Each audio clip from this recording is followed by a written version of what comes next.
Boa noite. Boa noite. O Ministério Público Federal abre investigação contra o ex-presidente Lula. Ele é suspeito de tráfico de influência e favorecimento ao Odebrecht. Instituto Lula declara-se surpreso e garante que os documentos pedidos pela promotoria foram entregues. Representante de empreiteira acusa Eduardo Cunha de exigir 5 milhões de dólares de propina. Presidente da Câmara reage e afirma que delator é um mentiroso e insinua a participação do Poder Executivo na denúncia. Detran cancela mais de 4 mil carteiras de motorista por suspeita de fraude.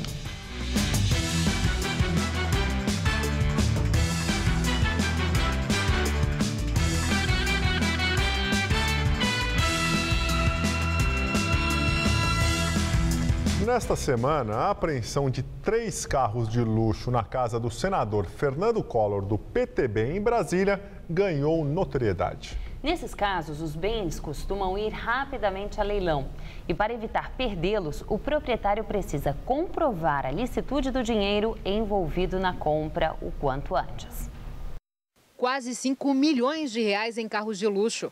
Uma Lamborghini, uma Ferrari e um Porsche. As máquinas apreendidas na casa da Dinda, residência oficial do senador Fernando Collor de Mello, agora estão sob os cuidados da Polícia Federal num pátio.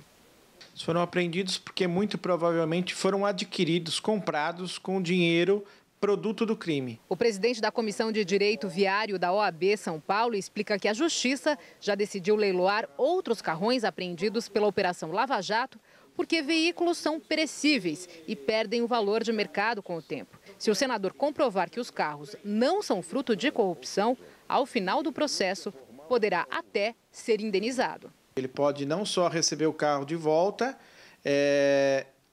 ter ainda direito a acionar o Estado, no caso a União, para receber um dano moral em relação àquilo que ele deixou de ganhar com os carros ou perder e pelo vexame e notoriedade do caso que ele foi vítima. As autoridades estão de olho nos bens dos acusados de envolvimento de corrupção na Petrobras.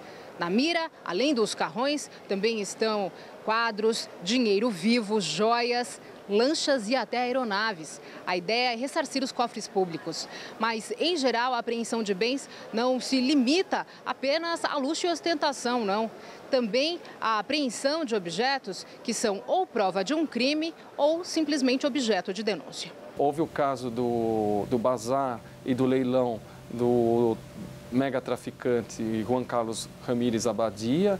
Aí foram bens inusitados, inclusive cuecas, né? O desembargador Fausto de Sanctis já esteve à frente de diversos casos que ganharam notoriedade. Ele explica que cada caso é diferente.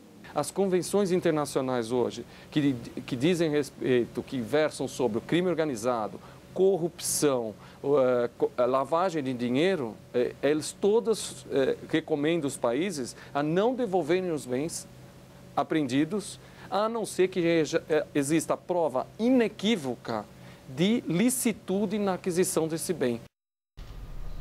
O lobista Júlio Camargo, um dos delatores da Operação Lava Jato, afirmou em depoimento à Justiça do Paraná que foi pressionado pelo presidente da Câmara dos Deputados, Eduardo Cunha, do PMDB do Rio de Janeiro, a pagar 10 milhões de dólares em propinas para que um contrato de navio sonda da Petrobras fosse viabilizado. Cunha ainda teria dito que seria merecedor de 5 milhões de dólares. E tivemos um encontro. O deputado Eduardo Cunha, Fernando Soares e eu. Um encontro que eu fui bastante apreensivo.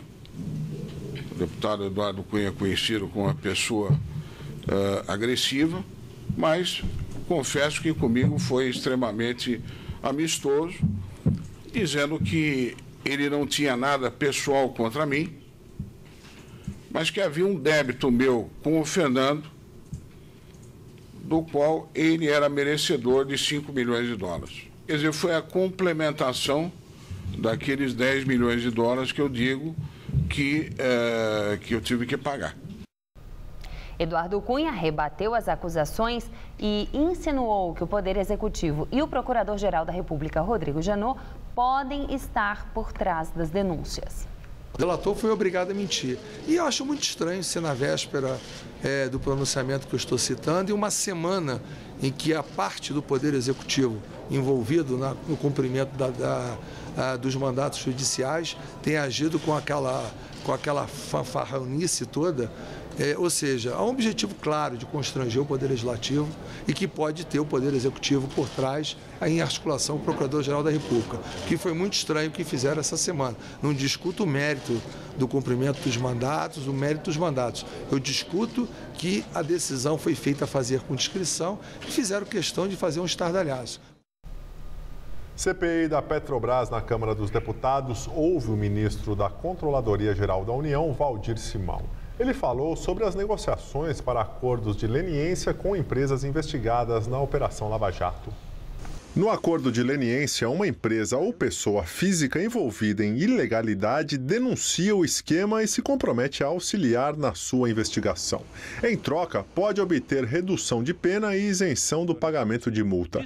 Valdir Simão revelou que a grande maioria das empresas não manifesta interesse nos acordos de leniência. A CGU tem hoje 30 processos administrativos, sendo 29 relacionados à Operação Lava Jato. Dos 30 processos de responsabilização existentes na Controladoria Geral da União, nós tivemos até o presente momento 6 manifestações de interesse para firmar acordo de leniência, sendo 5 relacionadas à Operação Lava Jato. Nenhuma negociação foi concluída até o momento. Elas estão em curso. Uma das 6 empresas pode ser a empreiteira UTC. O dono Ricardo Pessoa foi preso, fez delação premiada e é apontado como chefe do esquema de pagamento de propinas nos contratos com a Petrobras. A CPI ouviu também o advogado-geral da União, Luiz Inácio Adams. Ele afirmou que o papel da AGU nos acordos de leniência é prestar assessoria jurídica e defendeu um trabalho integrado entre o Ministério Público e a AGU, mas sem sobreposição. O Ministério Público não é o único protagonista desse processo. Esse processo está protagonizado por vários órgãos e nós temos que respeitar a competência de todos os órgãos nesse processo, que é o que não acontece, infelizmente, quando acha que eu só tenho capacidade. O Ministério Público Federal abre inquérito para apurar suposto tráfico de influência do ex-presidente Lula. Ele é suspeito de favorecer a construtora Odebrecht, uma das empreiteiras investigadas na Operação Lava Jato. A suspeita de que Lula tenha usado sua influência para facilitar negócios da empreiteira com governos estrangeiros em obras financiadas pelo BNDES. Os alvos das investigações são viagens internacionais feitas por Lula e pagas pela Odebrecht. Entre os países visitados pelo ex-presidente estão Cuba, República Dominicana, Gana e Angola. As viagens foram pagas depois que Lula deixou a presidência. Em nota, o Instituto Lula disse em nota que vê a denúncia como surpresa, porque entregou todos os documentos pedidos pela Procuradoria, mas que as investigações irão comprovar que as atividades do Instituto do ex-presidente estão dentro da lei. Direto de Brasília, Josias de Souza fala sobre as investigações ao ex-presidente Lula. A ex-presidência fez muito mal a Lula. 2 mandatos no poder, 8 anos no Palácio do Planalto, deveriam ser suficientes para satisfazer todos os seus apetites. A lógica recomendava que Lula passasse a operar numa escala superior, como um sábio da tribo, longe dos interesses mesquinhos e das disputas menores. Mas Lula preferiu outro caminho. Depois de vender Dilma Rousseff por lebre ao eleitorado, ele se meteu em eternas articulações para voltar. Passou a viajar em jatinhos de empreiteiras como quem toma o ônibus na esquina. Voou para o estrangeiro nas asas da Odebrecht, participou de encontros esquisitos, fez palestras mal explicadas. Resultado, Lula virou protagonista de um inquérito criminal aberto pela Procuradoria da República em Brasília. Suspeita-se que ele tenha feito tráfico de influência junto a governos estrangeiros em favor da Odebrecht. Mas suspeita-se que tenha utilizado do seu prestígio para colocar o BNDES na jogada, financiando as obras. Fernando Henrique Cardoso, outro ex-presidente brasileiro vivo, gosta de citar uma frase que ouviu do líder espanhol Felipe González. Ex-presidentes são como vasos chineses, disse Felipe González a Fernando Henrique. Todo mundo adora aqueles vasos enormes e coloridos, mas ninguém sabe muito bem onde colocá-los. Lula perambulava pela cena política brasileira como um vaso chinês deslocado. A Procuradoria da República resolveu enfiar o vaso num inquérito criminal. É uma pena, mas agora não dá para dizer simplesmente eu não sabia. Boa noite. A CPI do Senado, que investiga a corrupção de conselheiros do CARF, quebrou o sigilo telefônico e de correspondência eletrônica de vários empresários suspeitos de corrupção. Foi quebrado também o sigilo bancário e fiscal do sócio, o fundador da Mitsubishi no Brasil, Eduardo Souza Ramos, e de pelo menos 2 executivos da multinacional japonesa no Brasil, o presidente Robert Richer e o ex-presidente Paulo Arantes Ferraz. Segundo os senadores da comissão de inquérito, a Mitsubishi pagou suborno a escritórios e reduziu a dívida da empresa com o fisco de 266 milhões de reais para apenas 1 milhão de reais.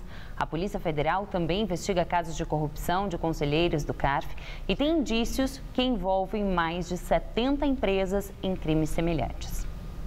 Ato do Movimento dos Trabalhadores Sem Teto interdita completamente a Avenida Morumbi em frente ao Palácio dos Bandeirantes, sede do governo do estado. Antes, o protesto bloqueou parcialmente a Marginal Pinheiros.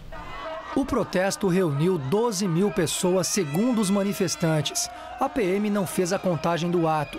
Depois de bloquear uma das faixas da Marginal Pinheiros, o grupo interditou a Avenida Morumbi nos 2 sentidos. O destino foi o Palácio dos Bandeirantes, sede do governo do estado.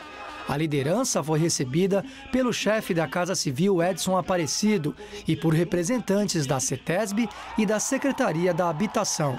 Após 1 hora de reunião, ficou acertado que a CETESB vai providenciar laudos que certifiquem que 3 terrenos estão em condições regulares. Também ficou decidido que a CDHU vai se empenhar em viabilizar a construção de 30 mil moradias em outros 2 terrenos. Os manifestantes conseguiram o que consideraram outra vitória da reunião de hoje. É que o governo do estado se comprometeu a não alterar mais as regras do programa Casa Paulista. É um complemento de R$20 mil que cada família já beneficiária do Minha Casa Minha Vida do governo federal recebe por parte do governo estadual para financiar os seus imóveis. Para segunda-feira ainda está prevista uma reunião com a concessionária Dersa, que é proprietária de outros terrenos invadidos.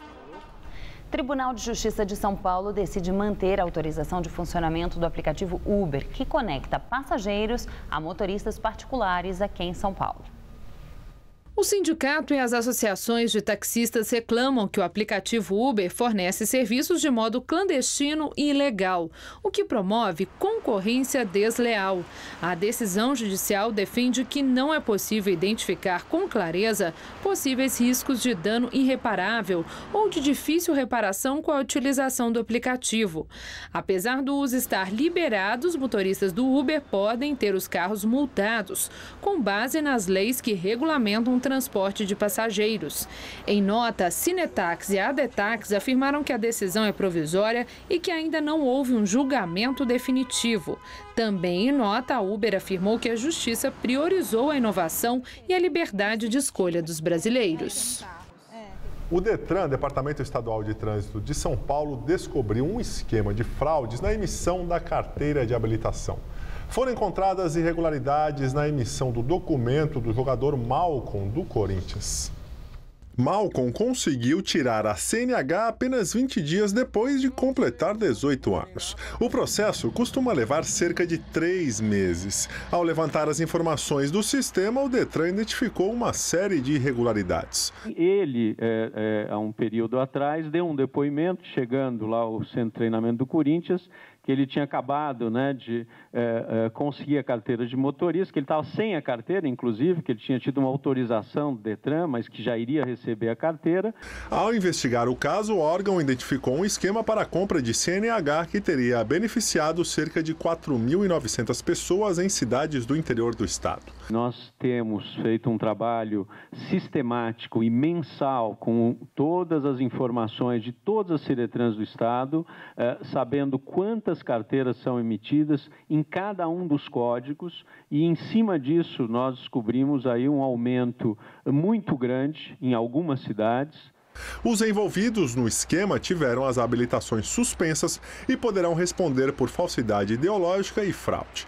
12 funcionários do Detran foram afastados por suspeita de participação.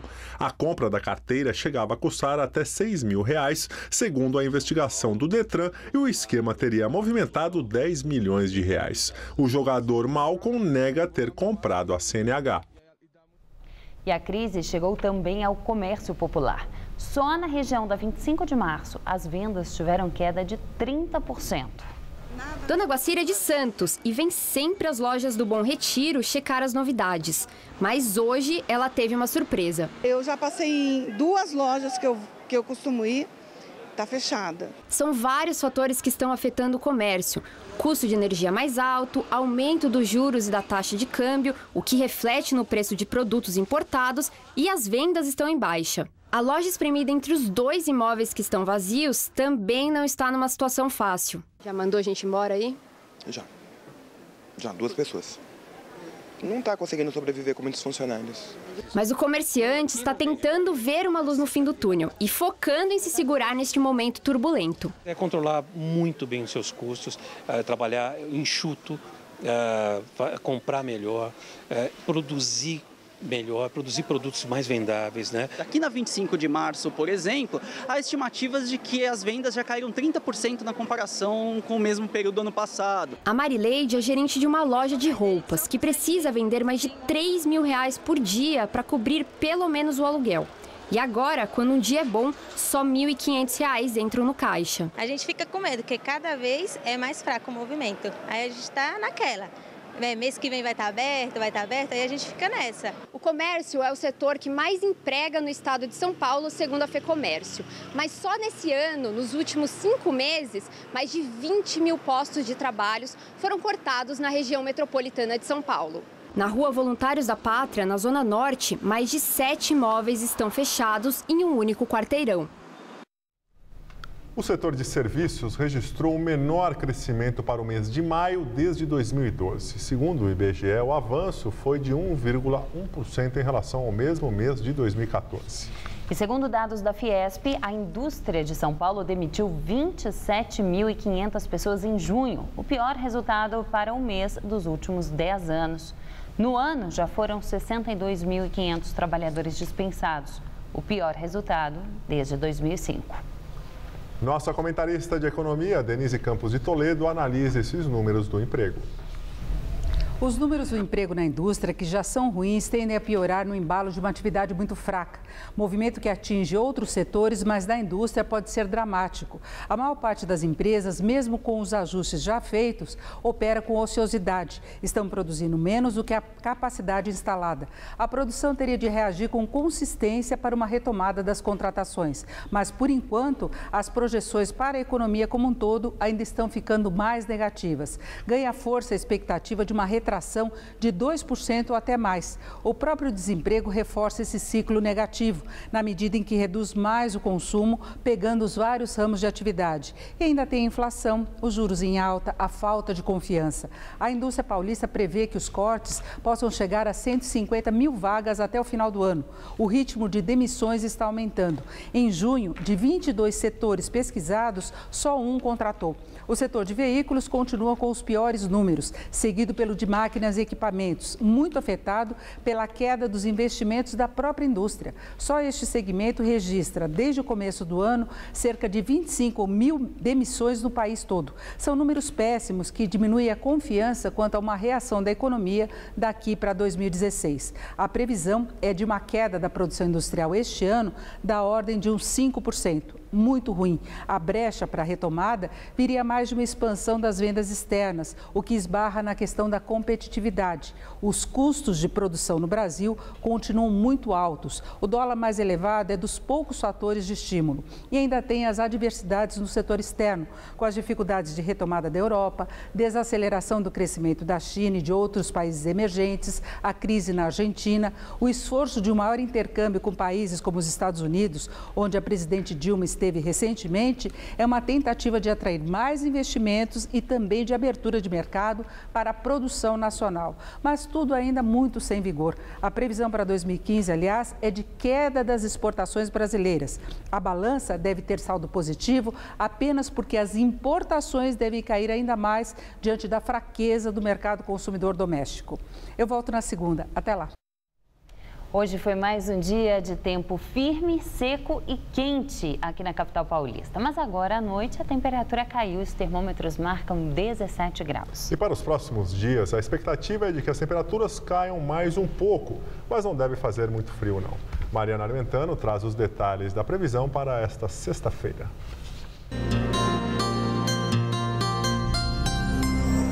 A sexta-feira vai ficar bem parecida com o dia de hoje, porque a frente fria que está no sul do país não vai provocar muitas mudanças por aqui. O dia será de sol com variação de nuvens. Só há possibilidade de pancadas isoladas no sul e no oeste do estado. A máxima amanhã não vai passar dos 24 graus em Marília, mas chega aos 32 em Votuporanga. No norte do estado vai fazer 25 graus em Franca e 30 em Barretos e em São José do Rio Preto. No litoral, a máxima amanhã vai ser de 27 graus em Caraguatatuba. Em toda a faixa leste, o que inclui a Grande São Paulo, as temperaturas não sobem muito à tarde, como nos últimos dias, mas ainda não dá para falar em frio. Aqui na capital, as temperaturas vão ficar entre 16 e 26 graus amanhã. No final de semana, poucas mudanças. Sol entre nuvens, nada de chuva e máximas de 24 graus no sábado e de 25 no domingo. A seguir, luto no mundo do futebol. Morre o ex-jogador uruguaio Ginja, o carrasco do Brasil no Maracanazo. Violência nos Estados Unidos. Tiroteios em instalações militares matam 4 pessoas. O trabalho do governo federal avança em São Paulo, avança no Brasil. Na saúde, 6 milhões de pessoas recebem medicamentos gratuitos. Com mais médicos, mais de 2.500 profissionais beneficiam 8 milhões de paulistas. Na educação, 340 creches foram concluídas. E o Pronatec qualifica 1.400.000 jovens e trabalhadores. O Minha Casa Minha Vida já realizou o sonho de mais de 398.000 famílias em São Paulo. É o governo federal trabalhando para o Brasil avançar. Se você quer estudar jornalismo, relações públicas, publicidade e propaganda ou rádio, TV e internet, a Faculdade Casper Libero é o seu lugar. Quer conhecer? Eu te levo! Aqui a gente aprende na sala de aula e também em laboratórios de rádio, fotografia, edição de imagens e estúdios de TV. Você também pode colaborar em revistas, sites, programas de TV e rádio laboratoriais. E tem oportunidade de estágio dentro da Fundação Casper Libero. São mais de 60 anos de tradição numa localização incrível. Faculdade Casper Libero, formando os melhores profissionais da comunicação. Quer saber mais? Acesse nosso site. Garantir o futuro e tudo o que você já conquistou. É isso que o Brasil está fazendo. Ajustando gastos para avançar em áreas essenciais, como a produção de alimentos. Este ano, estamos investindo mais de 180 bilhões em crédito para o produtor rural, para aumentar a produção e garantir alimentos de qualidade, com preço justo para todos. Mamãe, tem mais. Ministério da Agricultura, Governo Federal. Não quero mais. Se você tem medo de voar de avião, fique ligado na entrevista com o psicanalista Jorge Forbes. Você vai adorar. Tem a gastronomia do chefe Dagoberto Torres. Entrevista com a grande atriz Sueli Franco. E um musical imperdível com a banda Jams. O Todo Seu é hoje, 10h30 da noite. O que você está esperando? Estou aqui vindo. Vem pra cá.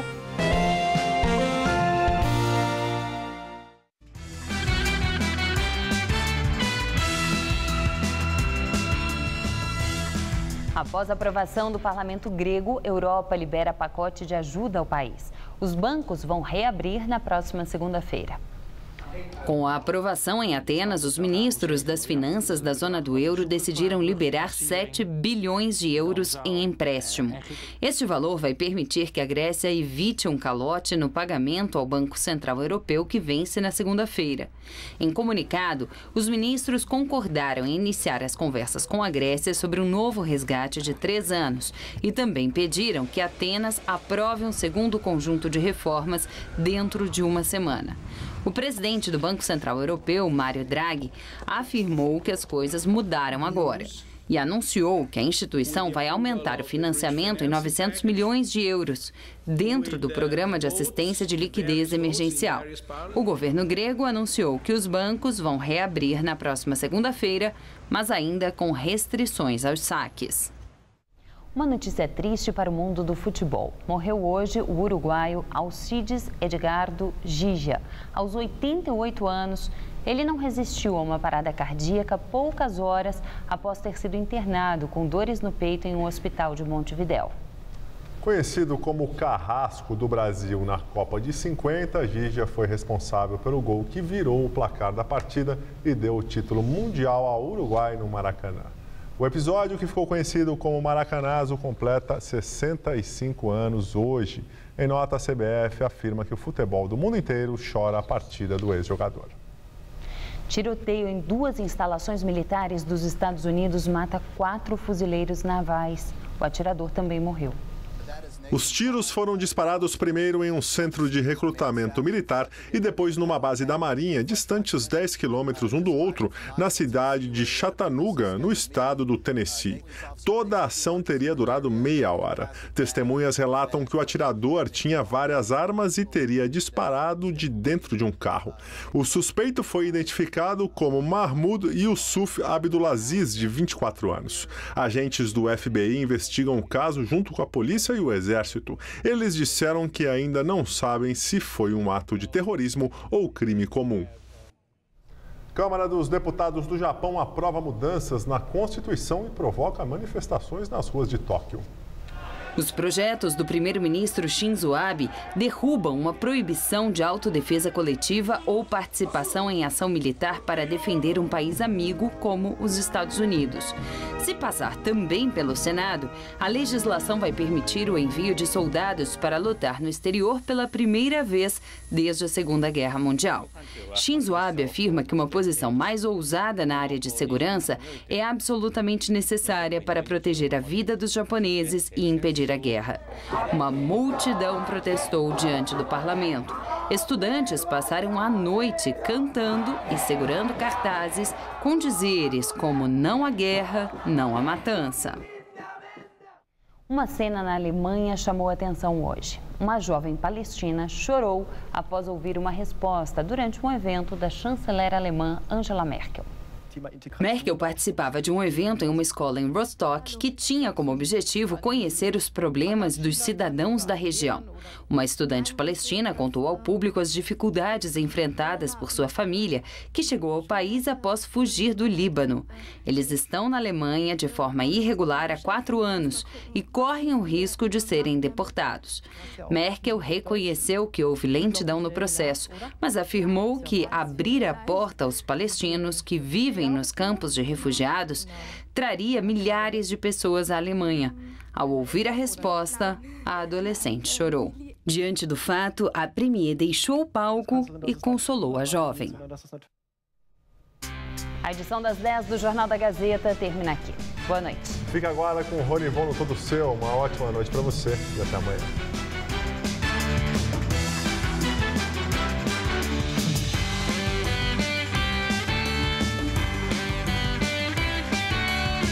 Logo mais 11h30 da noite no Hoje Tem, viaje para a Chapada Diamantina e conheça um cânion de 90 metros de altura. Assista agora, Todo Seu.